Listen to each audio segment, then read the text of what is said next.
Ce colloque ce matin est présidé par le député LR du Vaucluse, parrain de ce premier forum de l'intelligence énergétique, Julien Aubert. À vos côtés vont vous rejoindre dans un instant pour cette première table ronde un autre parlementaire que je vous demande d'accueillir, Jean-Charles Collaroy, monsieur le député. Vous êtes député En Marche de l'Isère, vous êtes membre de la Commission du développement durable et de l'aménagement du territoire. Et puis, je ne peux pas ne pas ajouter, on va y revenir dans un instant, mais avant votre carrière politique toute neuve, vous êtes d'abord un ingénieur. Vous avez monté une entreprise avec quelques camarades en sortant d'école d'ingénieurs, une entreprise qui aujourd'hui a un grand nombre de salariés, qui est une spécialiste de l'efficacité thermique, si j'ai bien compris. Vous nous présenterez ça dans un instant. Mais donc vous vous situez logiquement dans la foulée de vos propres connaissances professionnelles et personnelles dans cette histoire, dans l'action politique. Un autre élu, et non des moindres, puisqu'il s'agit de notre grande ville de Paris, Jean-Louis Missica, bonjour. Vous êtes adjoint à la maire de Paris chargé de l'urbanisme, de l'architecture, du projet du Grand Paris, du développement économique et de l'attractivité. Donc la dimension territoriale, on va la retrouver évidemment avec vous. Et puis trois acteurs directs de ce secteur, la directrice de la délégation à la transition énergétique au groupe La Poste. La Poste, on va le voir, est un acteur important dans ce domaine aujourd'hui. Sophie Noël-Nemo, s'il vous plaît madame, merci.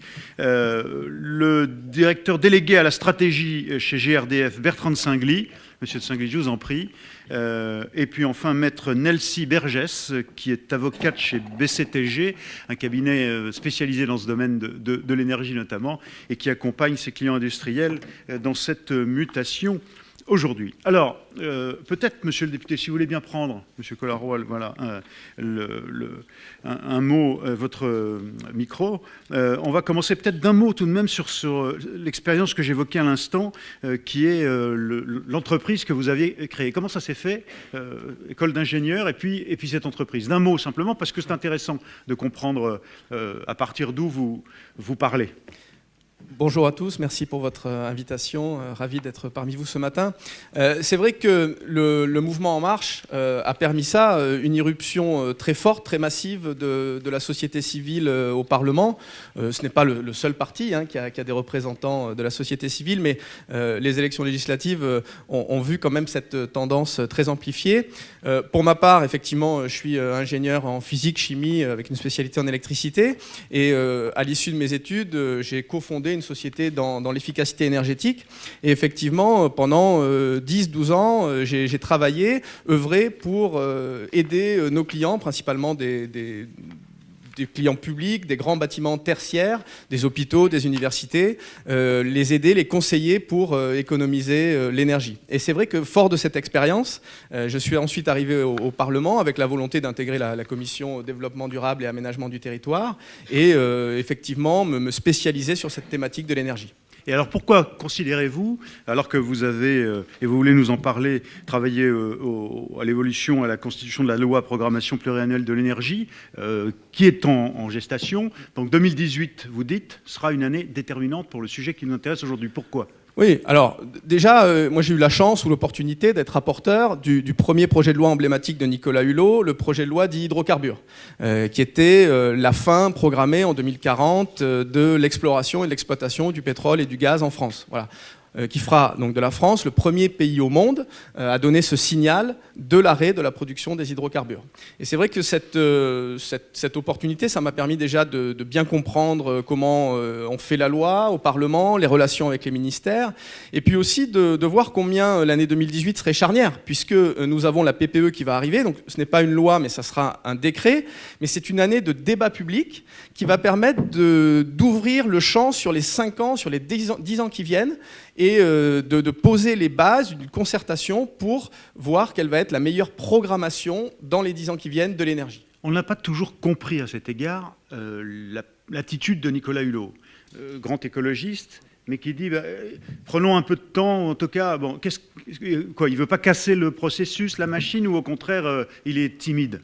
Non, moi je crois qu'il a eu une attitude pragmatique. Et c'est ça qui est quand même très intéressant. C'est que c'est lui-même qui est capable de dire arrêtons de mettre ce totem ou cette oukase de 2025 qui sera difficilement tenable ou inatteignable, parce qu'on l'a fixé finalement dans la loi de transition énergétique il y a plusieurs années, et ensuite on ne s'est pas donné les moyens de le mettre en œuvre.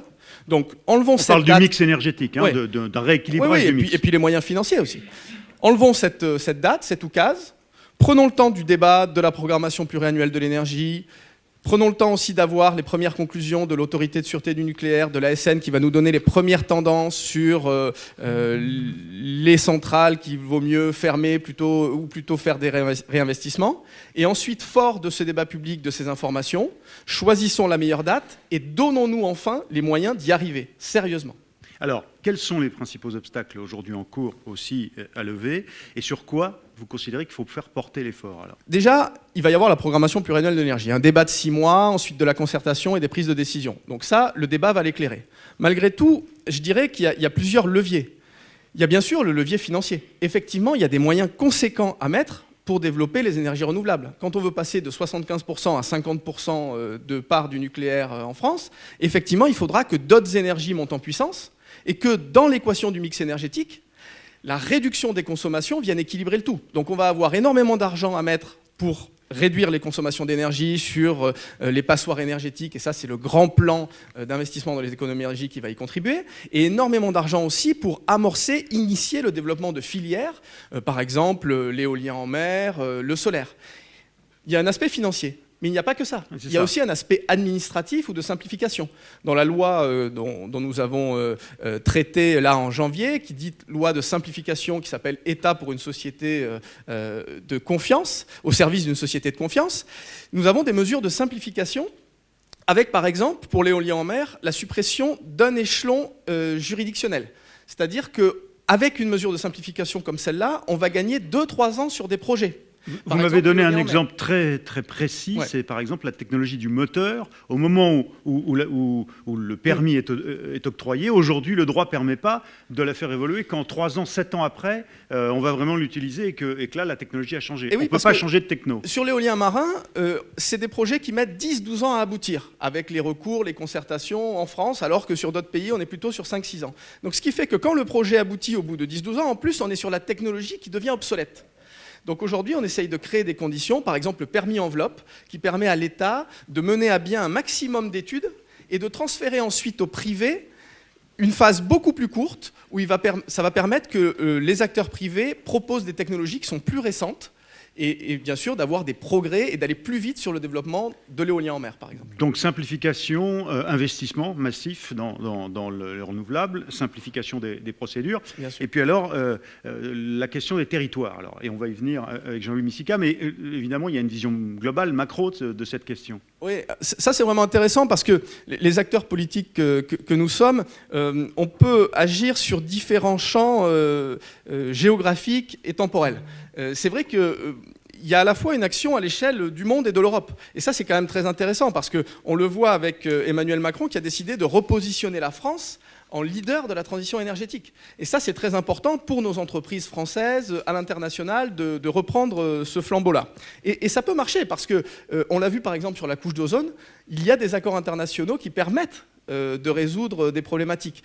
L'accord de Paris, ce sont des grandes victoires quand elles sont ensuite suivies des faits.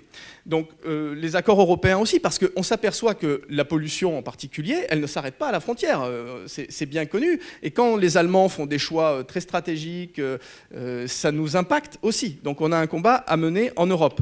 À l'échelon national, on l'a dit, programmation pluriannuelle de l'énergie, à l'échelon des régions, puisque les schémas énergétiques de territoire se font à ces niveaux-là. Et puis, bien sûr, il y a les territoires, et ça, c'est très important. C'est une des mesures fortes que promeut Sébastien Lecornu, secrétaire d'État auprès du ministre d'État Nicolas Hulot. Ce sont les contrats énergie et territoire qui permettent, là où on va avoir des transitions fortes, à Fessenheim, par exemple, ou là où il va y avoir les extinctions des centrales à charbon, eh bien, on va aller pouvoir avoir une approche non pas seulement environnementale, mais aussi sociale et économique. On va prendre le temps de se concerter avec les municipalités, avec les agglomérations, pour voir comment, sur 10-15 ans, on transforme ces territoires et on passe d'une énergie qui était soit vieillissante, soit émettrice de CO2, à tout d'un coup des nouvelles énergies ou de l'innovation ou aussi des incubateurs de projets ou du stockage de l'énergie, par exemple. Des centrales à charbon, on pense qu'en France on en a peu, il en reste quand même. Il en reste 4, mais on a pris la décision d'éteindre progressivement ces centrales. Alors, vous revenez quand vous le souhaitez, comme Julien Aubert, dans le débat. Jean-Louis Missica, si vous voulez bien prendre un micro. Cette dimension des territoires, sur des très grandes métropoles, bon, Paris est plus qu'emblématique, évidemment, mais c'est pertinent et intéressant de voir comment, précisément, elle s'inscrit dans cette dynamique, à la fois de grandes tendances techniques de distribution ou pas. Il y a peut-être déjà des smart grids à Paris, comme il y a à Brooklyn, par exemple, des quartiers où on commence à produire soi-même son électricité. Et puis, la question des règles, de la simplification aussi, et de l'acceptabilité. Tout ça, finalement, ce sont des problèmes qui vous sont posés aussi à vous, et surtout dans le contexte du Grand Paris.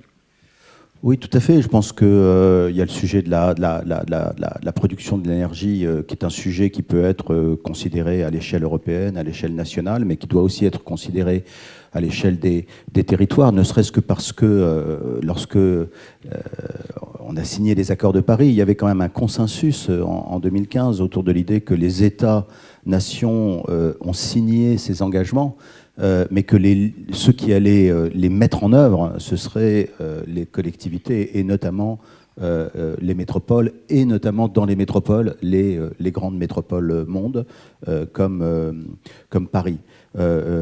Deuxièmement, nous avons un plan climat qui est compatible, mais même un peu plus ambitieux que les accords de Paris. Et dans ce plan climat, il y a la volonté de développer non seulement de l'énergie renouvelable et de récupération, donc de l'énergie locale.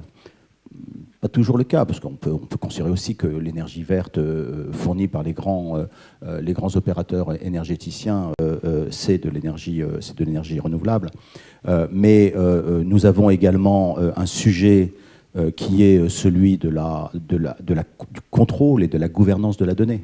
Ça a été évoqué déjà, mais c'est, je pense, un des enjeux principaux.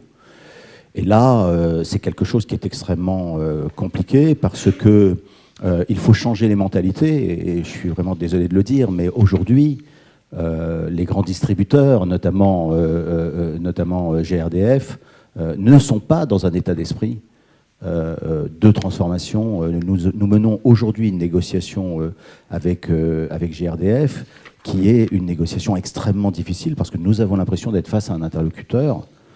Peut-être que M. de Singly va me démentir, mais d'être face à un interlocuteur qui ne souhaite pas négocier et qui considère que la collectivité territoriale, elle doit signer un contrat standard, point barre.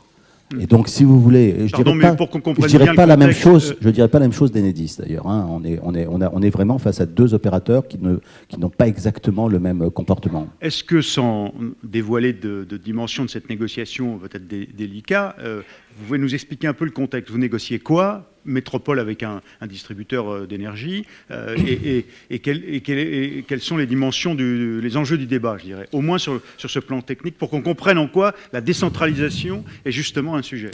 Bon, je pense que dans la salle, il y a beaucoup de spécialistes, donc je ne vais pas rentrer dans les détails entre les situations où il y a concurrence et les situations où il y a monopole. Sur la distribution, ce sont des monopoles, mais les distributeurs doivent signer des contrats de concession de services publics avec les collectivités territoriales. Ce sont des contrats de longue durée, et ces contrats, naturellement, en tout cas auparavant, ils étaient extrêmement peu différenciés, suivant la taille de la ville et suivant les besoins de la ville. À partir du moment où nous avons connu ces deux grandes révolutions que sont la révolution énergétique liée à la lutte contre le changement climatique et la révolution numérique, et je dirais à partir du moment où vous avez quand même, j'en suis désolé Monsieur Aubert, une montée en puissance politique des métropoles, donc des métropoles qui ont un rôle politique à jouer, et notamment un rôle politique à jouer dans leurs relations entre elles, eh bien, vous devez avoir une négociation de contrat spécifique. Et le contrat que la ville de Paris souhaite signer avec GRDF est un contrat qui dit un certain nombre de choses, aussi bien sur la durée du contrat que sur le droit de regard de la ville sur les investissements du distributeur sur les objectifs communs, les objectifs partagés que nous devons avoir, notamment dans le domaine de la mise en œuvre du plan climat et de la lutte contre le réchauffement climatique et des accords de Paris. Bref, je ne vais pas rentrer dans les détails, et bien sûr, l'accès à la donnée. Aujourd'hui, je vais vous donner un exemple simple. On a dit beaucoup de mal de Linky, mais au moins Linky, il appartient à la collectivité territoriale. Gaspard, il appartient à GRDF. C'est quand même pas tout à fait la même chose, hein. Et si jamais la réglementation européenne change et qu'il y a une mise en concurrence des distributeurs décidés par la Commission européenne, eh bien, il va falloir que la ville de Paris fasse démonter tous les contrats Gaspard, tous les compteurs Gaspard, etc. Donc, si vous voulez, il y a des sujets, par exemple, le partage de l'ensemble de données, des données des réseaux des concessionnaires jusqu'au bout, dans les immeubles, dans les systèmes d'information géographique 3D de la ville, avec des accès ultra sécurisés, naturellement. Nous avons parfaitement conscience des sujets soulevés par M. Aubert et de la sensibilité de la population. Mais je peux vous dire que la ville, le maire, c'est un tiers de confiance idéal sur cette question du partage des données.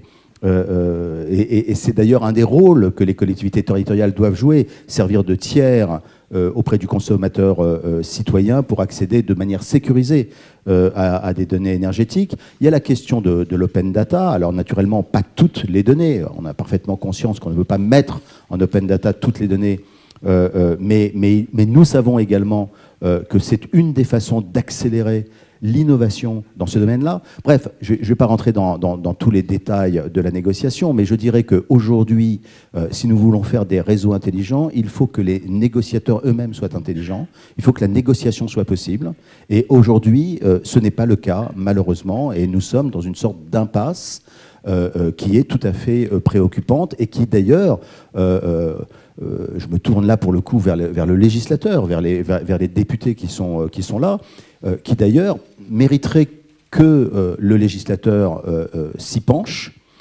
pour essayer de voir s'il n'y a pas un moyen de débloquer la situation dans une modification législative. Moi, ce que j'entends de ce que vous venez de nous dire, c'est au fond, vous plaidez, au-delà de la polémique de fait ou de la controverse, et c'est entre un grand élu qui est presque maire, et puis le délégué à la stratégie de GRDF, c'est presque écrasant. Donc là, je vais éviter peut-être de vous confronter frontalement. Il n'empêche que ce que je retiens de ce que vous nous dites, c'est que vous plaidez pour que si on veut arriver à une décentralisation de la gestion opérationnelle et très efficace de la distribution d'énergie, voire de sa production, au niveau du quartier, on doit intégrer les responsables des collectivités territoriales et a fortiori des métropoles comme des acteurs directs de cette gouvernance. C'est ça que vous nous dites. Ça, c'est l'idée que je retiens là. Et vous dites en particulier que cette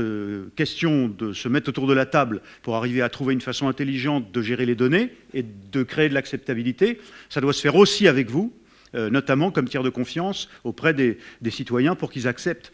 C'est les deux grandes idées que je retiens de ce que vous venez de nous dire aujourd'hui. Juste un mot quand même. Vous croyez... Ce que je voudrais dire aussi, c'est que ce n'est pas parce que le distributeur est en situation de monopole qu'il doit considérer que la négociation d'un contrat entre concédant et concessionnaire est une formalité et que ça doit être une situation dans laquelle le concédant doit juste signer un document standard qui lui est fourni. Il faut se rendre compte, alors j'ai bien conscience du système de contraintes considérables dans lequel se trouve le concessionnaire en situation de monopole. C'est les objections que j'allais vous faire. Il y a la commission de régulation de l'énergie, il y a la réglementation européenne, il y a la loi, la loi elle-même. Mais à ce moment-là, qu'on nous dise carrément, écoutez, vous êtes des enfants et vous n'avez pas vous collectivité locale, vous n'avez pas le droit à la parole sur la question énergétique et c'est la loi qui s'impose et il n'y a pas de contrat. Mais la différence entre le contrat et la loi, moi c'est ce que j'ai appris quand j'étais étudiant, c'est que la loi s'applique à tous et puis que le contrat se négocie entre deux acteurs qui ont décidé d'aller un petit peu plus loin que la loi. Et c'est cela qui nous est aujourd'hui refusé. Et je dis, si jamais nous voulons réaliser les objectifs des accords de Paris, si nous voulons réaliser les objectifs du plan climat de la ville de Paris, eh bien, il faut changer cela. Sinon, il ne se passera rien. Mais alors, tout de même, et je vais donner la parole à M. de Singly, mais on imagine déjà les contraintes que ça impose d'emblée aux distributeurs dans un contexte où c'est un virage qui modifie complètement le modèle qu'était le modèle français. En l'occurrence, c'est plus facile, pour être simple, dans un pays qui naturellement est plus décentralisé, d'inventer des gestions de quartier, comme c'est le cas à New York, par exemple, autre très grande métropole, qu'en France. Notamment, premier problème qui va être posé aux distributeurs, celui de leur modèle économique. Dans un contexte, deuxième aspect, où la concurrence imposée notamment par l'Europe fait que de plus en plus les distributeurs sont en concurrence. Ils sont 10 aujourd'hui à peu près à nous proposer des contrats, je veux dire, pour le citoyen final. Et puis il y a une dernière dimension peut-être. GRDF est en situation de monopole pour la distribution du gaz. Pour le gaz, oui, bien sûr. Oui. Là, vous parlez en particulier de ça. Mais cette question du modèle économique, confronté à ces facteurs, reste pertinente de toute façon. Même, évidemment, j'évoquais plutôt l'électricité, mais c'est un sujet. Et puis alors, dire que vous êtes des enfants, je ne sais pas. Mais il y a une question aussi où notre culture en France faisait que la compétence était plutôt chez les distributeurs et les producteurs que dans les collectivités elles-mêmes. Est-ce qu'elles ont toutes des ingénieurs thermiciens ou spécialisés? Sûrement, vous en avez à la ville de Paris, mais est-ce que c'est le cas partout? Bon, c'est un des aspects. Alors, monsieur de Singly... je voudrais juste dire un mot. Je pense que la plupart des grandes collectivités territoriales attendent avec impatience l'issue des négociations entre la ville de Paris et GRDF, parce qu'eux aussi, ils aimeraient bien sortir de cette situation de tutelle et de mise sous contrôle. Donc de ce point de vue-là, nous avons parfaitement conscience, nous, ville de Paris, que nous ne nous battons pas seulement pour nous, mais que nous nous battons pour toutes les grandes collectivités territoriales. Alors, au fond, il y a une notion que vous venez dans laquelle vous venez de lancer un pavé, c'est la notion de flexibilité. Comment on arrive à davantage de flexibilité. Bertrand de Singly, s'il vous plaît, si vous voulez bien prendre le micro. Vu de l'opérateur, de manière globale, je dirais, macro, comment est-ce qu'on aborde déjà le sujet aujourd'hui de ce virage dont on voit évidemment que ça coince parfois, compte tenu, je dirais, de notre passé, du modèle économique, de nos traditions. Comment vous l'abordez-vous de manière générale? Je dirais que ce qui est très positif dans l'intervention de M. Misika, c'est qu'il a parlé du gaz assez longuement. Et je pense que vous avez sans doute vu la campagne de publicité qu'on a lancée, Choisir le gaz, c'est aussi choisir l'avenir. Et donc peut-être le premier élément de réponse, c'est la conviction, et je vois qu'elle est partagée avec la ville de Paris, j'en suis heureux, que le gaz a toute sa place dans la transition énergétique. On a commencé la discussion sur la PPE, on a parlé des centrales à charbon, on a parlé du nucléaire, mais juste en ordre de grandeur, parce qu'on est un opérateur national. En France, les consommations finales d'énergie en électricité et en gaz sont du même ordre de grandeur. Ouais. C'est 500 TWh en unité énergétique, c'est exactement le même sujet. Après, si on commence à parler de carbone, l'électricité est moins carbonée. Donc les enjeux de la transition, si on veut baisser le carbone, il y en a deux. C'est consommer moins.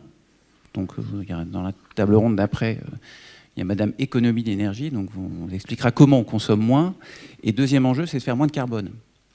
Consommer moins, le réseau de gaz, c'est moins 1,2% par an de consommation dans les projections qu'on fait d'ici 2035. Pourquoi moins 1,2%? Pour deux raisons. D'abord parce que les équipements sont de plus en plus performants. Donc vous remplacez des vieilles chaudières par des chaudières nouvelles, elles sont plus performantes. Et deuxièmement, il y a aussi un effort qui est lié au bâtiment neuf et à la rénovation énergétique qui se voit. C'est-à-dire qu'on est passé on voit maintenant dans les chiffres, c'est-à-dire que ça se voit concrètement. Vous parlez de modèle économique, c'est clair qu'il y a des questions qui sont sans doute moins dans un ordre de grandeur plus faible que celui de la Poste, mais on a des questions de modèle économique, évidemment.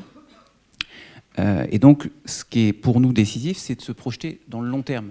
Donc la PPE, c'est que 2028. Nous, on vient de faire avec l'ADEME, là, je vous présente juste la couverture. Donc c'est une étude qui a été faite avec l'ADEME et GRT Gaz. C'est comment faire 100% de gaz renouvelable en 2050. Donc l'entreprise, on réfléchit sur ce type d'horizon 2050 en se disant, mais au fond, si on voulait sortir du fossile... Le micro, c'est une vieille technologie, mais ça marche encore. Pardon. Si on voulait sortir du fossile, comment on fait concrètement? Combien ça coûte? Comment ça s'organise? Parce que faire ça en 33 ans, c'est très difficile. Là, pour le coup, je reviens sur les sujets électriques. C'est difficile de faire la transition. Ça ne se fait pas tout seul. Donc on a besoin de tout le monde. Donc je ne sais pas si c'est la réponse sur la flexibilité. En tout cas, la flexibilité, c'est au sens d'intelligence, c'est déjà on essaie de comprendre le monde dans lequel on vit, comment on peut le changer, comment on peut se transformer avec des enjeux qui sont considérables. Bon, c'est très habile finalement de faire de la controverse la démonstration que vous êtes sur la même ligne, ou en tout cas vis-à-vis du public, qui est celle de promouvoir le gaz. Bon, mais peut-être que c'est une façon aussi de ne pas pouvoir répondre tout de suite à la controverse lancée par Jean-Louis Missika. Il n'empêche que si on revient à l'aspect technique sur la flexibilité, comment est-ce qu'on met plus d'intelligence alors dans les réseaux aujourd'hui, et comment on utilise chez vous, dans votre stratégie, la question de l'intelligence énergétique, des nouveaux outils, de la technologie, des données, pour améliorer l'offre telle que vous venez de la décrire? Ça, c'est un concept qu'on appelle chez nous Smart Gas Grid, qui est un concept qui est effectivement moins abouti que le concept électrique, pour une raison assez simple, c'est qu'en électricité, vous avez une obligation d'être ajusté l'offre et la demande à la seconde près et maintenir la fréquence du réseau. En gaz, on a une chance d'avoir un réseau qui a une capacité de stockage interne du réseau, plus des stockages, et cette contrainte, on va dire, d'équilibrage est moins forte dans l'instantanéité. Donc on a développé ce concept de Smart Gas Grid qui s'articule, il y a 4 piliers, et peut-être je vais présenter le premier, c'est sur la maîtrise de la demande et la consommation. Ça passe par le déploiement de compteurs qu'on appelle, nous, communicants. On considère que le compteur n'est pas intelligent. L'intelligence, elle est chez l'utilisateur, alors que ça peut être l'utilisateur, donc soit le client final, mais ça peut être aussi, et je pense que ça a été rappelé, sur les collectivités locales, c'est extrêmement important. L'intelligence, elle est là. Le compteur, nous, il communique, c'est-à-dire qu'il transmet 2 fois par jour l'index de consommation. Rien de plus. C'est pas un objet technologique incroyable. Donc, première brique, c'est maîtrise de la demande, et on est persuadé que ce compteur, les données qui vont être mises à disposition par ce compteur, que le client peut avoir directement, ou pour les collectivités, on a lancé avec Enedis au mois de septembre une agence qui s'appelle Oré, qui permet d'avoir un portail unique des gestionnaires de réseaux de distribution d'électricité et de gaz. Et en électricité et en gaz, c'est des monopoles géographiques, mais il y a plusieurs opérateurs de distribution, notamment Strasbourg et Grenoble pour les 2 et Bordeaux pour les 3 plus gros après GRDF. Donc c'est un portail qui est opérationnel depuis septembre. L'idée, c'est de mettre les données à disposition pour permettre de changer les comportements. Deuxième sujet, sur nos réseaux, on est en train d'équiper, et ça c'est lié au développement de gaz renouvelable. Donc le gaz renouvelable, on est en train de travailler sur 100% en 2050, mais à plus court terme, on vise 30% en 2030. Ça veut dire que le réseau, il va changer profondément de nature. Oui, parce que ça veut dire que quand une ville comme Paris veut atteindre 80% de son gaz en gaz renouvelable et produit proche ou dans l'Île-de-France, ça modifie pour vous forcément l'approche. Alors, je pense que c'est compliqué, puis je ne suis pas le mieux placé, puisque chez GRDF, on a des équipes qui s'occupent spécifiquement de Paris et l'Île-de-France. Je n'en fais pas partie. Et puis, on a 9500 communes. Et Paris est une commune parmi les 1500, évidemment, un peu atypique. Enfin, il n'y a pas de commune typique. Donc, là-dessus, clairement, si on prend des contraintes très opérationnelles, vous voyez qu'à Paris, mettre des méthaniseurs agricoles, c'est compliqué. On n'est plus dans les années... Non, mais il se trouve que là où j'habite, dans Paris, si on se place avant que je naisse, il y avait des champs, il y avait des cultures. Donc on est passé, la ville s'est transformée. On ne va probablement pas revenir en arrière. Donc les méthaniseurs agricoles, en Île-de-France, vous en avez en Seine-et-Marne, il n'y en aura sans doute pas à Paris. Donc les modèles ne peuvent pas être les mêmes. J'étais à Grenoble au mois de décembre à l'invitation du pôle de compétitivité Ténerdis pour parler Smart Gas Grid. Les solutions qui seront mises en place dans l'Isère ne seront pas les mêmes. Alors, je voulais dire, Jean-Louis Misica, je ne voudrais pas qu'on s'apesantisse spécialement sur ce débat de la relation entre... On a vu qu'il y avait là un enjeu. Non, mais je voudrais juste élargir un tout petit peu le débat et faire une proposition concrète aux deux députés qui sont dans cette table ronde. Je pense que nous devons mettre en place un service public local de la donnée énergétique. Et que ce service public local de la donnée énergétique, parce que, quand M. de Singly dit nous avons mis un portail pour mettre à la disposition des données, il laisse de côté la question essentielle, qui est la gouvernance de la donnée et qui contrôle la donnée. Alors, je suis désolé. Moi, je trouve ça très bien que GRDF mette un portail à la disposition des utilisateurs. La question que je pose n'est pas du tout celle-là. La question que je pose, c'est quelle est la nature de l'accord que nous devons signer entre GRDF et la ville de Paris sur l'accès à la donnée énergétique. Vous savez qu'il y a une technologie qu'on appelle le Data-Driven Engineering. Nous pensons qu'il faut organiser un partage de l'ensemble des données des réseaux des concessionnaires jusqu'au bout, comme je l'ai dit, avec donc un accès à ce type d'information. Donc, pour reprendre ma proposition, donc un service public local de la donnée énergétique qui doit répondre à 3 questions, 3 enjeux. Servir de tiers auprès du consommateur citoyen pour accéder de manière sécurisée à ces données énergétiques, garantir une mise à disposition en open data des données nécessaires pour la gestion énergétique à l'échelle locale et organiser le partage des données entre opérateurs et décloisonner les approches, parce que vous allez avoir des nouveaux opérateurs qui vont apparaître, notamment des opérateurs locaux de la récupération d'énergie ou de l'énergie renouvelable locale, et ces nouveaux opérateurs, ils doivent être partie prenante d'un système de type conférence des parties. Si vous voulez faire du smart grid local, il faut que tous les acteurs de ce smart grid local puissent avoir accès à la donnée. Et donc il faut bien se rendre compte que la question de la gouvernance de la donnée est un des enjeux essentiels, notamment de la négociation que nous avons aujourd'hui avec GRDF, de la négociation que nous avons avec Enedis, mais également de tous les sujets que nous devons traiter ensemble avec le ministère, avec le Parlement et avec la Commission européenne de la transition énergétique. Alors, nous vivons une période où la consommation énergétique est gouvernée par la donnée. Pour la clarté du débat, puisque on vient à fond sur cette question de la gestion de la donnée, sur laquelle on parlera, on va l'évoquer en deuxième table ronde, mais d'emblée là, comment est-ce que vous l'abordez, cette question de je pense qu'on a parlé de la place du législateur, donc j'ai à côté de moi 2 parlementaires qui s'expriment mieux que moi sur ce que fait le législateur. Mais ma question n'est pas celle-là, c'est dans votre propos à vous qui faites la stratégie de GRDF, notamment sur ce sujet. Est-ce que vous estimez qu'on est en retard? Comment on optimise les systèmes énergétiques pour répondre à la fois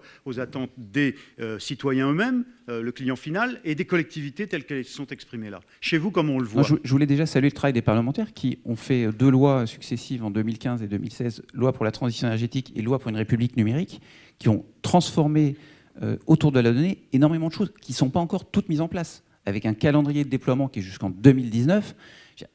Les lois, il y en a eu en 2015, 2016. Je ne sais pas s'il y aura d'autres modifications législatives à court terme, mais il y a déjà une transformation qui est profonde et dont on ne voit pas encore tous les effets. Donc après, ce que j'entends dans le message, c'est une question de vitesse de transition. Et je pense que l'orientation ou l'évolution vers la donnée, elle est essentielle. On a aussi, par exemple, sur l'exemple des compteurs communicants, ils vont être déployés, donc 11 millions de compteurs d'ici 2022. Nous, on est les premiers à observer que les fournisseurs d'énergie, avant de lancer des offres extrêmement dédiées, ils attendent qu'on ait les données de nettement plus que... Là, on a déployé 810 000 clients en compteurs communicants sur 11 millions. 11 millions, c'est 2022. Progressivement, d'ici 2022, on aura de plus en plus de données hyper précises, à une maille extrêmement plus précise qu'aujourd'hui. Donc ces données-là, on va les enrichir progressivement. Un mot sur, et puis je passe la parole à Mme Nemo, mais un mot sur, vous dites, un des enjeux, alors on va changer totalement a priori de sujet, or pas du tout, c'est les nouveaux métiers. Qu'est-ce que vous voulez nous expliquer par rapport à cette transition, formation et nouveaux métiers? Il y a un enjeu évident, c'est-à-dire qu'on va passer les personnes qui relevaient les compteurs chez nous ne relèveront plus les compteurs, puisque c'est fait par l'opération de comptage communicant. Par contre, on a besoin de métiers autour de la donnée. C'est des métiers qui sont nouveaux, qu'on est en train d'établir au niveau tant national que régional. Et Et donc, ce que je voulais dire à travers ça, c'est qu'on apprend en même temps que les données arrivent. Donc, c'est une transformation d'entreprise qui est extrêmement importante. On a eu cette première transformation, je dirais, commune avec Enedis, qui s'est déroulée tout au long de l'année 2017. On a changé totalement notre organisation. Alors, c'est évidemment un sujet interne qui ne se voit pas de l'extérieur, mais c'est des transformations qui sont profondes. Et maintenant, on va effectivement être beaucoup plus en capacité, par rapport aux enjeux de la donnée, d'être ouvert à l'externe. Alors, Madame Nemo, vous êtes directrice de la délégation à la transition énergétique au groupe La Poste. Il y a une notion d'image de La Poste. A priori, on n'attend pas d'emblée que ce soit l'acteur direct de la transition énergétique. Peut-être en interne, mais comme même un acteur qui propose au client final, aux entreprises, aux institutions, mais aussi aux particuliers, de contribuer à la transition. Alors qu'est-ce que c'est que cette délégation que vous dirigez auprès du grand patron de La Poste à la transition énergétique, et quelle est la vision stratégique de La Poste en la matière ? Oui, bonjour. Alors effectivement, La Poste a décidé de s'engager dans la transition énergétique de la société française pour 3 grandes raisons. La première, évidente, c'est que nous sommes un service public, donc nous nous mettons au service de l'exécution des grandes politiques publiques.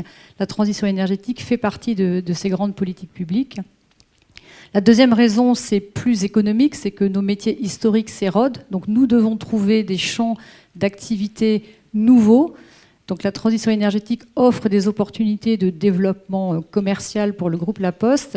Et le troisième rôle plus interne de cette délégation, c'est d'arriver à faire travailler ensemble des entités qui, au sein du groupe La Poste, pratiquaient déjà la transition énergétique, mais d'avoir une puissance à la maille groupe sur des actions dont on voit bien qu'elles sont incroyablement innovantes et complexes. C'est-à-dire que pour être un peu plus concret encore, puisque votre métier, dites-vous, c'était d'être au plus près, naturellement, du citoyen, et des entreprises. C'est le symbole du courrier qu'on lui porte encore physiquement. Eh bien, on va utiliser ce système pour accompagner les Français, et en particulier les Français les plus... chacun d'entre nous, pas les entreprises uniquement, etc., dans la transition, dans l'efficacité énergétique. Au fond, vous voulez devenir le consultant de la vie quotidienne, quoi. Puisque vous êtes au plus près des citoyens. Vous voulez utiliser tout ce système pour pouvoir être dans cette affaire du virage de la transition énergétique. Alors, je ne parlerai pas de consultant, mais plutôt de compagnons de la vie quotidienne. Dites-le comme vous voulez. En sachant que notre mission d'accompagnement de la transition énergétique, on la vise bien sûr pour les citoyens, mais aussi pour les entreprises, mais aussi pour les collectivités et aussi pour les territoires. On a cette chance d'être un grand groupe capillaire, présent partout. Donc concrètement, qu'est-ce qu'on fait pour apporter notre contribution à cette transition énergétique qui est fort complexe ? On a utilisé les actifs qu'on a pu développer grâce à une politique RSE très pionnière depuis une quinzaine d'années, qui nous a donné des savoir-faire internes qu'on a utilisés pour notre propre transition énergétique. Un exemple, les véhicules électriques. Notre ancien président constate que pour continuer à faire notre métier de base, qui est la livraison au domicile du courrier, des colis, de la presse, il va falloir qu'on rentre dans les centres-villes sans atteindre la santé des citoyens. Il cherche des véhicules électriques, n'en trouve pas, organise le groupement de commandes pour rassurer les producteurs de véhicules électriques sur le fait qu'ils auront des commandes s'ils se lancent dans l'aventure de la motricité électrique. Donc tout ça, on l'avait déjà en interne. Quand l'État vote la loi transition énergétique pour une croissance verte, nous décidons de mobiliser ces savoir-faire, ces actifs. Alors aujourd'hui, dans 4 grands domaines de services. Le premier, bien sûr, l'éco-mobilité, donc ce qui est mobilité électrique et mobilité partagée. Donc depuis 2009, nous avons une marque qui s'appelle Bimobi pour accompagner les collectivités, les entreprises qui souhaitent réduire l'impact environnemental des déplacements de leurs salariés et réduire les émissions de CO2 et de particules toxiques. Puis nous avons évidemment capitalisé sur le fait que le facteur passe tous les jours dans toutes les entreprises pour contribuer à une économie circulaire des déchets, c'est-à-dire que nous collectons de façon sélective des papiers, des cartons, que nous remettons dans un circuit de recyclage. Un chiffre, 20% des papiers seulement, des papiers graphiques, sont recyclés à date, source ADEME. Ça veut dire que ces papiers sont collectés de telle façon qu'ils ne peuvent pas être recyclés et qu'ils vont être brûlés ou enfouis. Donc nous lançons une activité qui s'appelle Recigo, qui très concrètement permet à des petites entreprises de remettre les papiers utilisés par leurs salariés dans un circuit de recyclage. Ensuite, nous avons des facteurs, une connaissance très fine du territoire. Nous nous mettons au service de la loi qui vise à rénover 500 000 logements chaque année, et ce, dès 2017. Comment ? Eh bien... Oui, c'est ce que je vais vous dire. Autant on a l'image du facteur qui peut-être, à défaut de reprendre lui-même tous les vieux papiers, déclenche un système qui arrive derrière et qui récupère ces papiers parce qu'il sait où, etc. Et que les entreprises ou les particuliers les commandent. Mais comment on fait là pour ce qui est de la rénovation et de l'efficacité thermique des logements ? Là, c'est pas du tout... classique, je dirais, dans l'image qu'on a de la Poste. Donc, en quoi vous vous intégrez là concrètement comme acteur ? Très concrètement, pour atteindre cet objectif de rénovation des logements et notamment des passoires thermiques, il faut aider les collectivités à trouver là où elles se trouvent. Donc nous, on a une très bonne connaissance du territoire, qu'on a complété avec des partenaires pour connaître l'état énergétique des bâtiments sur les adresses que nous connaissons. Ensuite, on parlait du passage à l'acte. Il faut aller voir le particulier, éventuellement le questionner sur est-ce que vous êtes sûr que vous ne payez pas trop d'électricité parce que votre logement serait mal rénové. Les facteurs ont ce lien de confiance avec le particulier et peuvent le sensibiliser, lui proposer de faire un diagnostic énergétique de son logement. Diagnostic que pas le facteur, mais un postier formé, va pouvoir réaliser pour qu'ensuite le particulier, s'il le souhaite, s'engage dans des travaux qui lui permettront de rénover énergétiquement son logement et, accessoirement, ou pas accessoirement d'ailleurs, faire baisser sa facture d'électricité. Donc voilà très concrètement ce que la Poste peut faire au service d'une intention Il y a nationale. même des offres de financement qui viennent compléter ces offres de services. On voit bien en quoi finalement vous êtes en train de faire de la Poste une armée de spécialistes, ou en tout cas un réseau qui coordonne, en allant au plus près du citoyen, une capacité d'accompagner la transition énergétique. Julien Aubert, vous vouliez dire un mot, monsieur le député, oui, à ce stade. Allez-y, ça fonctionne. Moi, j'avais une question justement sur la Poste, parce que j'avais retenu que vous aviez un projet, et peut-être je me trompe, de coffre-fort numérique sur les données de santé. Et comme tout à l'heure, on a parlé justement et du tiers de confiance, et des données, et d'un service public local, la question qui vient logiquement dans ma tête, c'est est-ce que si on bâtit un service public local de la donnée, est-ce que la Poste n'est pas mécaniquement l'opérateur potentiel dans lequel les Français auraient le plus confiance? Et sinon, parce que je vois au moins une personne qui dit non, pourquoi ? Alors, votre réponse déjà, et puis peut-être que la personne qui a dit non aura la parole après, mais je vous en prie. Effectivement, je pense que naturellement, la Poste a un rôle de tiers de confiance dans beaucoup de mutations. Je précise que ce n'était pas téléphoné, on n'a pas préparé cet échange. Là, en l'occurrence, il y a un débat. Mais c'est vrai que la notion de confiance est essentielle pour que tout le monde s'engage. Donc la Poste là-dessus, encore une fois, c'est pas la seule, il n'y a pas de monopole de la confiance à la Poste. Par contre, c'est vrai qu'on peut jouer ce rôle et qu'on souhaitera le jouer, puisque dans notre engagement, il y a ces deux dimensions. C'est l'intérêt général et puis l'intérêt économique pour nous, encore une fois, de trouver des relais de croissance pour continuer à pouvoir payer les postiers. Alors, car vous le savez, ce sont les clients qui nous payent. Je voudrais quand même qu'on n'oublie pas l'enjeu principal. C'est-à-dire, par exemple, sur les logements, oui, la proportion entre le nombre de logements qu'il faut rénover en France, bâtis anciens, et les objectifs fixés par la loi, le rapport, vous venez de le souligner, il est considérable. On ne va pas assez vite aujourd'hui. On ne va pas assez vite. Bon, en quoi est-ce que votre dispositif n'est pas que théorique et en quoi est-ce qu'il accélère le processus? Première question. Et quels sont globalement, pour tous les acteurs qui veulent arriver à ce virage, les obstacles qu'il faut lever? Parce que là, il s'agit d'interpeller les parlementaires qui sont là, avant que je passe la parole à Maître Vergès. Alors, notre réponse concrète, c'est d'aller voir une collectivité et de l'aider à cibler les quartiers où la rénovation est prioritaire et de déclencher des travaux en ayant fait le travail de convaincre les particuliers et de leur fournir, sur la base d'un diagnostic, le niveau de travaux à engager, à charge après, dans les points info-énergie de la collectivité, de prendre le relais pour que cette décision de passer à l'acte se traduise par des travaux effectivement réalisés. Un mot sur je dirais la réglementation alors, parce que là on est dans un forum parlementaire, l'idée quand même, c'est vous considérez que sur la réglementation, il y a des choses à faire là-dessus pour qu'on aille plus vite par rapport à cet objectif? Moi, je pense qu'au niveau de la loi, il y a tout ce qu'il faut. Ce qu'il faut maintenant, c'est que les collectivités mettent des moyens pour s'engager dans cette dynamique-là. Il n'y a pas de frein réglementaire sur la rénovation des logements. Il y a un objectif à 500 000 logements rénovés. On est en France à 300 000. Le nouveau gouvernement met des moyens considérables par an. Oui. Et ce chiffre-là est très faible au regard des vrais enjeux liés aux accords de Paris. Mais mettons déjà, atteignons 500 000 logements rénovés chaque année. On est aujourd'hui collectivement à 300 000.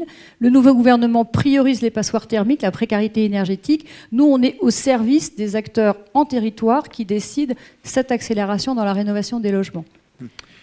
Jean-Louis Messica, vous voulez dire un mot, et Maître Vergès sur le cadre légal, justement. Oui, je voudrais dire un mot sur deux sujets différents, mais sur en la essayant question... de rester quand même sur la gestion de la donnée, parce que... Oui. Sur la question des passoires thermiques, tout le monde a bien conscience que la donnée énergétique sur le bâtiment est fondamentale dans la capacité à identifier les passoires thermiques. Et effectivement, si jamais on veut avoir la location optimale de ressources dans la transition énergétique sur ce sujet-là précisément, il faut qu'on ait une information précise. Et bizarrement, si vous voulez, c'est pas si simple que ça, parce que justement, il y a des sujets de respect de la vie privée, de respect de la réglementation. On a travaillé, alors là pour le coup en bonne intelligence avec Enedis et avec GRDF pour faire ce travail pour identifier les passoires thermiques parisiennes. Et je pense, alors je ne suis pas sûr que ce soit au niveau de la législation, que c'est plutôt peut-être au niveau de la réglementation. Je pense qu'il faut quand même faire évoluer un certain nombre de règlements pour qu'on puisse faire cela correctement. Je voudrais aussi dire que nous travaillons en très bonne intelligence avec la Poste sur la question de la nouvelle logistique urbaine. La Poste a une stratégie très, très fine de développement de mutation de sa logistique. Et nous avons signé récemment un accord, une convention avec la Poste autour de ce qu'on appelle les mini-hubs, parce que quand on parle de la logistique du dernier kilomètre, il faut se rendre compte qu'il faut qu'il y ait un dernier kilomètre. Et aujourd'hui, les centres de micro-logistique urbaine à l'intérieur d'une ville comme Paris, ils n'existent pas partout. Nous, on estime à environ une 60aine le besoin de maillage. La Poste parle de 80 mini-hubs de logistique. Et vous vous rendez bien compte que c'est un travail de partenariat très fort là, entre la collectivité locale et l'opérateur public pour pouvoir réussir à créer ce maillage qui est une condition sine qua non de la livraison à pied ou de la livraison en vélo électrique. Je voudrais rajouter un dernier mot. Il y a un dernier sujet qui est fondamental en la matière quand on parle justement d'installations concrètes, c'est le réseau des systèmes de chargement électrique, donc des bornes de chargement, avec en plus une demande des professionnels sur le chargement rapide, voire ultra rapide, qui est un grand sujet de dialogue entre nous et les énergéticiens, parce que le chargement ultra rapide, ça les enchante pas en matière de pointe de consommation. Et donc là aussi, on a vraiment besoin de se mettre tous autour de la table, avec les professionnels, c'est-à-dire avec les utilisateurs finaux, parce que vous avez tout un tas de professionnels qui nous disent à nous, on ne passera pas à l'électrique si on n'est pas sûr de pouvoir charger rapidement nos véhicules. Donc vous voyez, la dimension complexe de la mutation que nous devons gérer. Merci pour cet éclairage. Oui, mais je voudrais passer la parole à Maître Vergès et je voudrais qu'on vienne à la question, si sur les données, ok.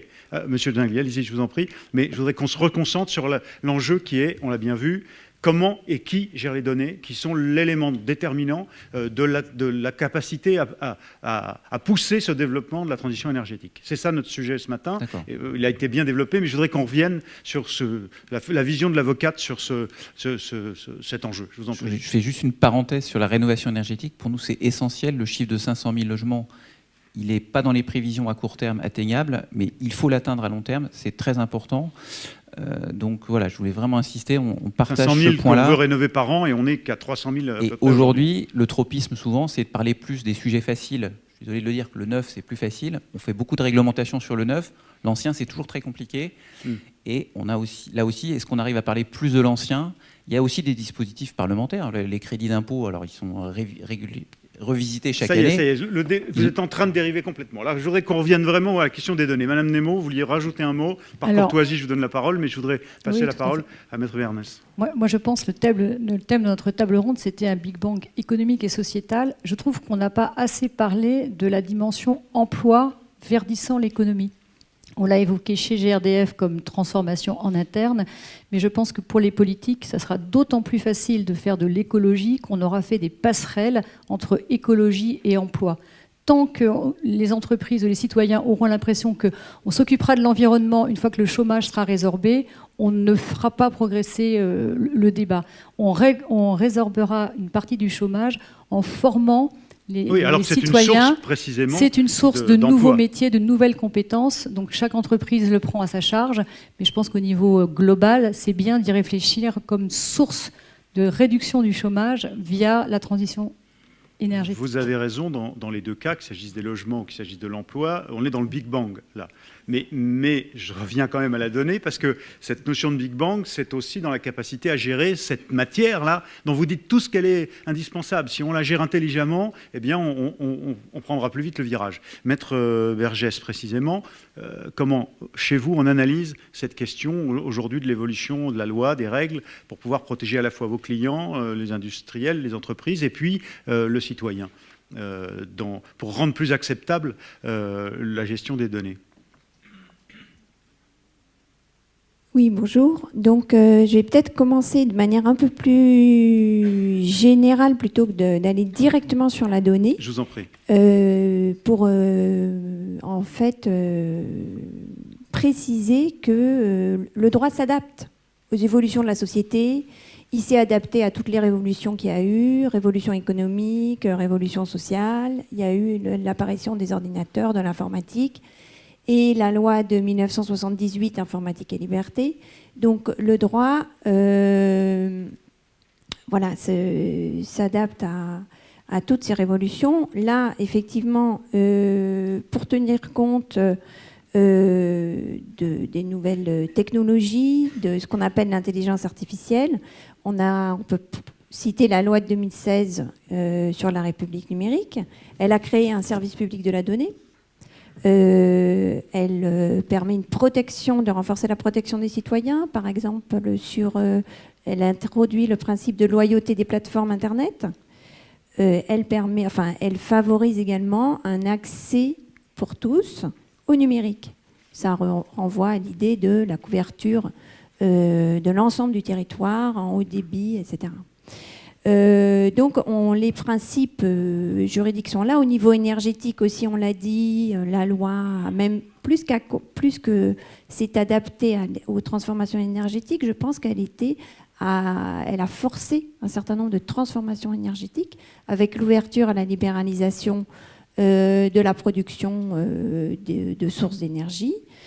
Voilà, donc effectivement, la loi s'adapte, la loi est là, et puis concernant les données, on peut parler quand même du règlement général de protection des données. RGPD qui va entrer en vigueur européen et qui entre en vigueur en mois de mai. Donc c'est un règlement européen, donc c'est pas une directive, donc c'est d'application immédiate. Ça rentrera en vigueur en 25 mai 2018. Donc c'est le nouveau cadre de référence quand même pour tout le débat qu'on a là sur la question des données. Oui, mais alors attention, parce que ça ne concerne que les données à caractère personnel. Et tout n'est pas donné à caractère personnel. Donc vous avez des données des entreprises, elles ne sont pas des données à caractère personnel. Donc ce qui est protégé, effectivement, ce sont les données à caractère personnel. Qu'est-ce que c'est une donnée à caractère personnel? C'est une donnée qui permet d'identifier, qui permet effectivement d'identifier une personne physique. Donc ça peut être son nom, son adresse IP, son numéro de téléphone, voilà. Donc ça, effectivement, ce sont les données personnelles. Et ce règlement, ce RGPD, vient protéger la donnée personnelle. Bon, en fait, en France, le système était déjà en place, les données étaient déjà protégées avec la loi Informatique et Liberté.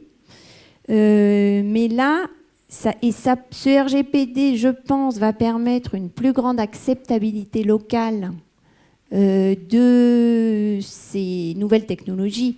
Et effectivement, on a parlé du compteur Linky, de la crainte des personnes physiques, des consommateurs, que effectivement on entre trop dans leur vie privée. Et donc ce règlement, ce RGPD permet, avec quelques principes assez basiques en fait, assez simples, qui sont celui de transparence. Donc il faut que le consommateur, le public soit informé de ce qu'on va faire, de ces données qui vont être collectées. Il faut qu'il soit informé que ces données seront collectées, quel sera leur usage. Il doit donner son consentement à cette collecte des données. Donc premier principe. Deuxième principe, principe de proportionnalité, c'est-à-dire que les données qui seront utilisées, qui seront collectées, doivent être nécessaires à la finalité de leur traitement.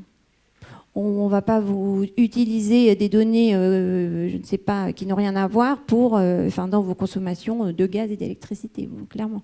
Et ensuite, on a parlé tout à l'heure comment contrôler ces données, qu'en faire. Une fois qu'elles sont récoltées, elles sont ensuite anonymisées. C'est-à-dire qu'après, ça devient technique et les données qui sont ensuite transmises et qui peuvent faire l'objet de nouveaux services énergétiques et qui peuvent faire l'objet de commercialisation ne sont pas, sont pas concernées, vous voulez dire, par cette... ce que vous voulez dire, c'est qu'au fond, les données, une fois qu'elles rentrent dans le système de manière générale, ce sont celles qui sont anonymisées, ce ne sont pas celles qui sont protégées par... Alors, il faudrait peut-être laisser parler GRDF, mais en tout cas, j'ai compris qu'effectivement, les données, une fois qu'elles sortent des compteurs Linky, etc., et qu'elles sont ensuite mises, parce qu'elles sont rendues publiques maintenant, ces données, mais ce qui est rendu public, c'est pas Monsieur Tartampion qui a consommé tant à telle adresse, etc. Donc ce sont des données qui ne sont plus considérées comme personnelles. Oui. La grande question, c'est de savoir si tout ça n'est pas théorique. Et on le verra dans la deuxième table ronde, si on n'est pas en train non plus, si on n'a pas institué une ligne Maginot, au sens où elles sont déjà, les données, l'objet d'une gestion. Alors, Monsieur Collaroy, Monsieur le député, en saluant votre collègue Julien Aubert, qu'on remercie d'avoir ouvert ce colloque ce matin, je vous en prie, merci, oui. Et bon retour au travail à l'Assemblée. Jean-Charles Collaroy. Oui, un mot rapide sur la gestion des données, parce que là, on est au cœur du sujet. On a la chance en France d'avoir des fleurons, des leaders mondiaux de l'instrumentation, de la fabrication des disjoncteurs. Je pense à Schneider, je pense à Socomec, dont je vois un des représentants dans la salle. Et c'est vrai que c'est intéressant parce que moi je suis député de l'Isère, donc j'en discute souvent avec les patrons de Schneider, par exemple. Et ils me disent, dans 10 ans, dans 15 ans, nos principaux concurrents, ce ne seront pas des fabricants traditionnels comme on peut le voir, ça va être les GAFA. Parce qu'on parle beaucoup des compteurs communicants, mais aujourd'hui, les objets connectés, ils sont partout. Ils sont chez les particuliers. Toutes les instrumentations qui sont fabriquées, qu'on met sur les réseaux, elles sont communicantes. Et donc c'est vrai qu'on a un enjeu aujourd'hui pour bien maîtriser toutes ces données et pour bien faire la relation entre ces fabricants de matériel, ces instrumentistes, qui finalement vont collecter de la donnée, mais qui aussi investissent énormément. Et donc savent qu'ils doivent avoir un retour d'expérience, mais aussi un retour financier sur ces investissements qu'ils font. Donc il faut qu'ils aient cette assurance pour faire ces investissements. Et en même temps, il faut que les collectivités, vous en parliez, Monsieur Misika, aient l'assurance aussi de pouvoir contrôler ce qui en est fait. Donc effectivement, on a le bon équilibre à trouver sur cette relation. Sur ce qui est de l'emploi, je vous rassure, si on investit et si on a décidé d'investir massivement sur la rénovation énergétique, c'est parce qu'on sait que la transition énergétique, ce sont des emplois non délocalisables en France et donc ça va être générateur de croissance et d'emploi. Et la troisième chose que je voulais dire aussi, c'est sur la formation.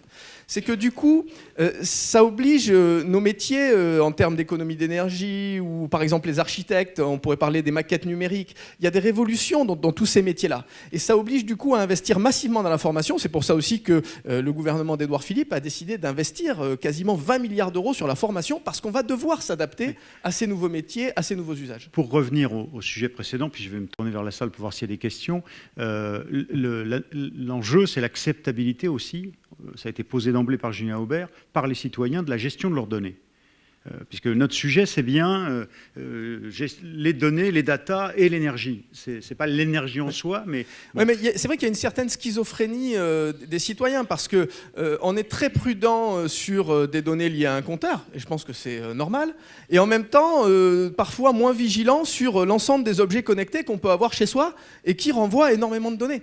Donc on est face à des demandes de citoyens qui sont parfois paradoxales, et le législateur ou l'acteur public, il doit essayer de faire le tri dans toutes ces injonctions paradoxales et de trouver le bon équilibre entre l'intérêt de développer des réseaux intelligents, des smart grids qui s'adaptent et qui nous permettent de bien programmer, et en même temps de préserver les libertés individuelles. Alors, à ce stade, je me tourne vers vous. Est-ce que ce débat vous inspire des questions ou des témoignages ou des réactions ? Cyril Homel, voilà, je représente un acteur de l'IoT dans le domaine de l'énergie. Et je trouve qu'il y a beaucoup de subventions, d'aides, de financement qui favorisent la rénovation thermique. Et finalement, aujourd'hui, on parle de données et on finance, excepté... la collectivité, à travers nos impôts, les compteurs Linky, Gaspard, mais on finance peu finalement la création de données pour favoriser, et on aide peu la création de données pour favoriser la transition énergétique. Je pense à l'installation effectivement de sous-comptage, de capteurs. Je pense à l'installation et au déploiement de solutions informatiques qui permettent de traiter intelligemment les données, et du coup de mieux comprendre et de mieux cerner les enjeux et les travaux, les plans d'action efficaces qui permettent de réduire la facture énergétique et environnementale. On va déjà répondre à celle-là. Monsieur de Saint-Gly, je vous en prie. Juste apporter une précision sur vous dites on subventionne dans le modèle, alors je ne vais pas parler du compteur électrique, parce que moi je parle plutôt du compteur gaz, dans le modèle qui a été sous le contrôle du régulateur, c'est une opération qui est dite positive, c'est-à-dire au sens global, les économies, il y a un coût de déploiement qui est de l'ordre d'1 milliard d'euros, si vous comptez tout le système, y compris. Ce qui coûte le plus cher, c'est la pause, c'est pas le compteur, puisque j'ai dit c'est un compteur basique. Donc il y a deux choses. Il y a une économie, puisqu'on va éviter des véhicules qui vont éviter le déplacement de personnes, mais notamment véhicules pour aller relever les compteurs. Je pense que c'est aussi ça va dans le sens de la transition énergétique. Et deuxièmement, dans l'étude qui a été faite avec l'ADEME et dans les hypothèses validées par le régulateur, on estime que les données qui vont être produites par les dispositifs de comptage utilisés par les consommateurs vont permettre de réduire un tout petit peu, mais la demande d'énergie. Et quand on fait le bilan global de l'opération, il est positif. C'est-à-dire qu'à la fin, ça coûte moins cher aux consommateurs qu'avant. Alors évidemment, après, il y a les questions de comment ça se passe dans le temps. Et là, c'est le régulateur qui s'occupe, au travers du tarif, de s'assurer que ça fonctionne. Mais c'est pas une opération... on ne peut pas dire qu'il y a une subvention. C'est économiquement pertinent pour la collectivité. Je dis pour la collectivité parce que dans le domaine électrique, c'est différent.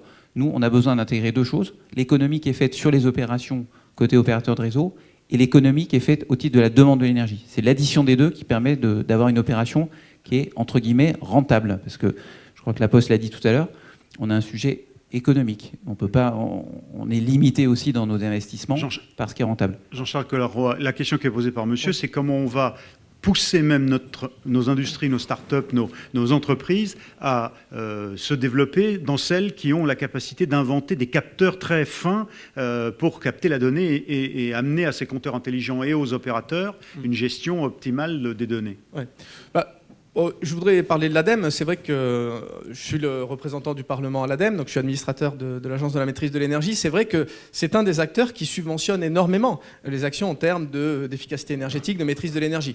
Et on a donc des actions pour les acteurs privés pour subventionner effectivement des audits et aussi des audits instrumentés. Donc il y a quand même de l'argent qui est mis, mais c'est vrai que pour les fabricants de matériel, tout à l'heure vous disiez on est au cœur du sujet de la donnée. Moi je dirais qu'on en est aux prémices. Parce qu'effectivement, aujourd'hui, ils sont en train de se poser la question. Ils investissent énormément, ils savent qu'il va y avoir cette transition, mais il n'y a pas encore la valorisation financière de tous ces investissements. Pourquoi ? Parce que le modèle est en train de se créer, est en train de s'adapter. Et ils sont quelque part obligés de s'adapter, parce que ça permet d'avoir une connaissance plus fine, parce qu'ils sentent que les concurrents arrivent et que demain, ça va être l'enjeu. Et en même temps, on n'a pas trouvé le modèle économique qui tourne. Mais c'est vrai que du coup, les innovations, la formation des personnels, le secteur privé qui va prendre conscience de ça et les collectivités publiques aussi, vont faire qu'on va trouver le modèle économique qui va bien. Mais le législateur peut avoir un rôle là-dedans, c'est sûr. Il y a un point sur lequel vous n'avez pas répondu quand même tous. Vous avez évoqué la schizophrénie du citoyen, dites-vous, mais est-ce que vous n'avez pas répondu à la question de comment on sort de la frilosité des consommateurs, des citoyens, à accepter totalement la gestion de ces compteurs intelligents. Jean-Louis Missika. Ce n'est pas du tout l'intervention que je voulais faire. Mais enfin, non, je vous en prie. Je peux vous répondre. Non, mais je peux répondre à cette question. Vous avez parlé de schizophrénie. On peut aussi parler de manque de compréhension. Aujourd'hui, les gens qui protestent contre Linky n'ont pas conscience qu'à travers leur smartphone, Google ou Facebook contrôlent une masse d'informations sur leur vie privée qui est sans commune mesure avec le type d'information que va produire un compteur électrique ou un compteur gazier. Donc je pense vraiment que c'est une question d'empowerment, de capacitation et de compréhension des enjeux. De pédagogie des enjeux. Je pense que les sujets d'atteinte à la vie privée sont des sujets d'une importance capitale. Aujourd'hui, il y a des gestionnaires de bases de données, d'ailleurs, qui sont beaucoup moins connus que Facebook ou Google, qui sont des spécialistes du cookie et de la collecte d'informations, qui connaissent sur vous des choses dont vous n'avez même pas idée. Et d'ailleurs qui sont basés avec des sites de gestion de données qui sont basés en dehors du territoire européen, ce qui d'ailleurs va poser un problème par rapport à la réglementation européenne. Donc je pense qu'il est possible de faire évoluer les esprits. Alors, j'ajoute que sur la question des compteurs, vous avez deux types de protestataires, ceux qui protestent sur les données et ceux qui protestent sur les ondes électromagnétiques, qui ne sont pas exactement les mêmes et qui ne réclament pas exactement la même chose. Mais je voudrais revenir à la question qui a été posée dans la salle. Nous avons lancé toute une série d'expérimentations. Par exemple, nous venons de voter au Conseil de Paris une expérimentation que nous allons faire avec Enedis, d'ailleurs, d'équipement de leurs véhicules avec un outil de mesure de la pollution qui s'appelle Pollutrack, qui est un outil développé par une start-up et qui va permettre d'avoir des données extrêmement précises en matière de pollution. Vous savez qu'aujourd'hui, nous n'avons que des outils statiques, et là nous aurons des outils qui se déplaceront dans la ville, avec des outils qui seront à la hauteur de ce que respirent effectivement les cyclistes et les piétons, et qui vont permettre d'enrichir notre connaissance, notamment de la répartition des particules fines et ultra fines sur le territoire parisien. Nous avons également des discussions qui sont complexes avec des opérateurs de véhicules connectés, parce que vous avez une partie des véhicules connectés qui ont besoin d'un équipement fixe, d'un équipement de la route ou de l'autoroute, pour pouvoir fonctionner correctement. Et là où je suis d'accord avec vous, c'est qu'on en est aux prémices de cette question de... Mais c'est pour ça que j'ai tellement insisté mon intervention là-dessus, c'est que nous n'arriverons à développer cela, voire même à le subventionner, que si et seulement si les règles du jeu sont clairement établies. Et c'est cela le rôle du législateur. Nous avons besoin d'avoir des règles du jeu claires sur la gouvernance de la donnée, sur l'accès à la donnée, sur le partage de la donnée. Et il est clair que si jamais des opérateurs privés installent dans les rues de Paris ou dans les bâtiments des outils de production de données auxquels il n'y a aucun accès possible, ni du citoyen, ni du gouvernement local, eh bien nous serons contre, tout simplement, parce que ce n'est pas acceptable. Donc, Maître Vergès, je vous en prie, un mot. Non, je voulais juste, pour rassurer M. Misica, que lors de l'implémentation du règlement du RGPD, vous devriez être tout à fait rassuré, puisque justement, tout cela est prévu. Donc, en tout cas, sur la donnée personnelle. C'est prévu, mais aujourd'hui, les grands acteurs américains, voire chinois, qui gèrent ces bases de données, nous verrons s'ils obtempèrent à la réglementation européenne. Ça, on ne sait pas encore comment ça va se passer. Monsieur Saint-Guy, vous voulez dire un mot? Non. Monsieur le député, on va conclure cette table ronde. Si vous vouliez rajouter éventuellement un mot de conclusion avant qu'on en vienne à nos 3 interventions, nos 3 pitchs, 3 acteurs directs du secteur, je vous en prie. Non, vous remercier, saluer Julien Aubert, mais qui est parti, qui a introduit effectivement la séance, même si on n'est pas du même bord politique, les débats sont quand même intéressants. Saluer mes camarades de la table ronde, M. Misica, et effectivement, vous dire qu'en tant que parlementaire, c'est très important d'entendre, d'écouter les relations entre collectivités publiques, citoyens. Ce sujet de l'intelligence énergétique, économique, de la donnée est très important pour nous. On le regarde avec une acuité particulière parce qu'il faut légiférer, mais pas sur-légiférer. C'est-à-dire qu'il faut laisser les acteurs s'adapter et quand il y a besoin, légiférer. Mais il ne faut pas attendre tout du législateur non plus. Voilà. Ok. Je voudrais qu'on salue par quelques applaudissements les orateurs de cette première table ronde.